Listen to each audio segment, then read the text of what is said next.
बिस्मिल्लाहिर्रहमानिर्रहीम। अस्सलाम वालेकुम। आप देख रहे हैं food in style YouTube channel.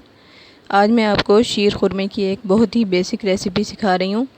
तो आइए इसके इंग्रेडिएंट्स देख लेते हैं।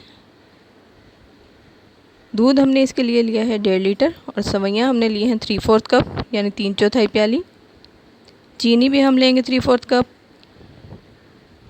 इसके अलावा कुछ ड्राई फ्रूट्स लेंगे जिसमें बादाम 18 अदद हैं, 12 अदद पिस्ते हैं, 1 टेबलस्पून किशमिश है, थोड़ा सा नारियल है और छुआरे हैं। इसमें 4 अदद है, हमने बारीक काट लिया। पहले मैंने भिगो के रख लिया था इन सब चीज़ों को और फिर बारीक काट लिया।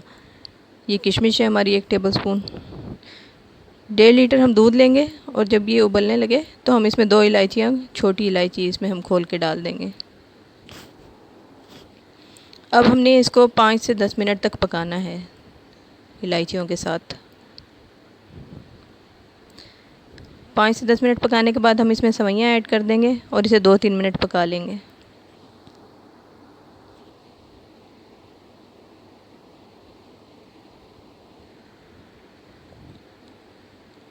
ये बहुत ही आसान रेसिपी है और इसे हम हल्की आंच पर पकाएंगे कि दूध बस बाहर नहीं उबले लेकिन ये अंदर इसके जोश आता रहे। अब हम इसमें चीनी डाल देंगे 2 मिनट बाद और चीनी डाल के हम इसे 5 से 7 मिनट पका लेंगे।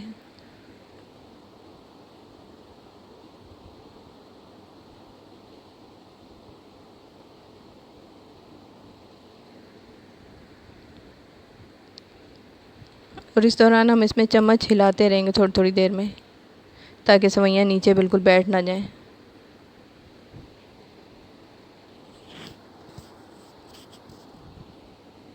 अब इसमें हम छुआरे जो हमने काट के रखे थे, छुआरों को हम दूध उबाल के उसमें भिगो के रख सकते हैं थोड़ी देर और काट सकते हैं। ये मैंने पानी में भिगो के रख लिए थे जिससे नरम हो गए हैं तो काट लिए थे। ड्राई फ्रूट हमने डाल दिया जिसमें नारियल, बादाम, पिस्ता, थोड़ा सा गार्निश के लिए बचा लिया और इसके अलावा किशमिश नहीं अभी डाली हमने।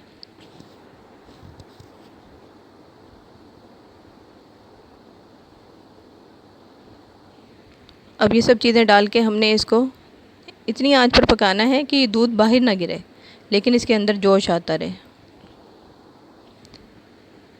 इन सवैयों में सारा काम सिर्फ पकाने का ही है क्योंकि इसमें हमने ना तो क्रीम ऐड करनी है ना कंडेंस मिल्क ऐड करना है जिसने इसे गाढ़ा करना है। हम इसको हल्की आंच पे बस पकाते रहेंगे जिससे ये गाढ़ी हो जाएंगी और इसी से इसका टेस्ट आएगा।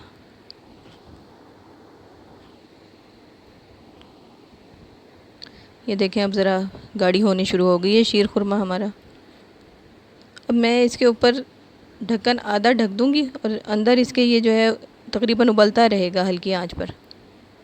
अब हमने इसको तकरीबन 20 मिनट पकाना है।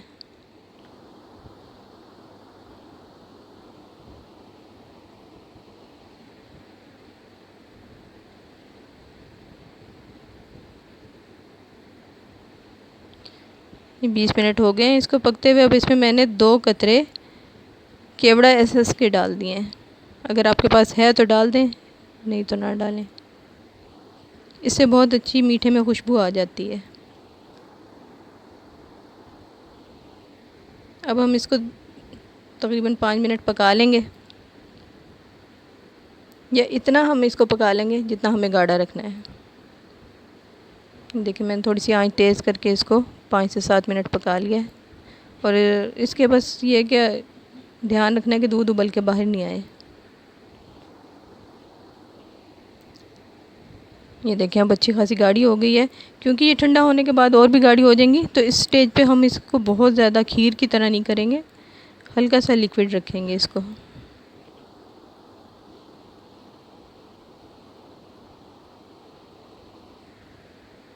अब ये हम जितनी गाढ़ी चाहिए थी उतनी हो गई है हमारा शीर खुरमा गाढ़ा। अब इसका जो आप सीक्रेट समझ लें कि ये मैंने 1 टेबलस्पून देसी घी लिया है चम्मच में।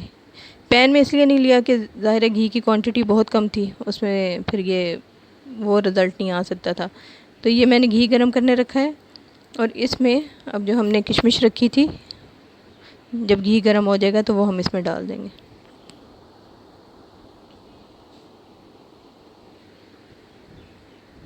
मेरी नज़र से आज तक ये रेसिपी इस तरह की नहीं गुज़री जिसमें इस तरह तड़का लगाया गया और शीर खुरमे को। बहुत सी रेसिपीज़ होती हैं लेकिन आप ये भी ट्राई करें, इंशाल्लाह बहुत आपको पसंद आएगी।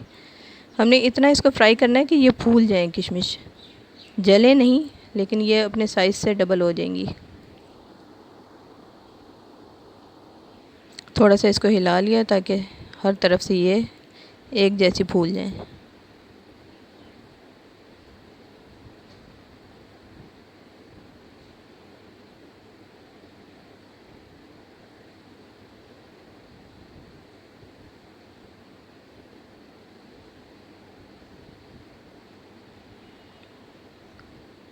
ये देखें अब किशमिश हमारी फूल गई है। शीर के नीचे हमारा चूल्हा बंद है।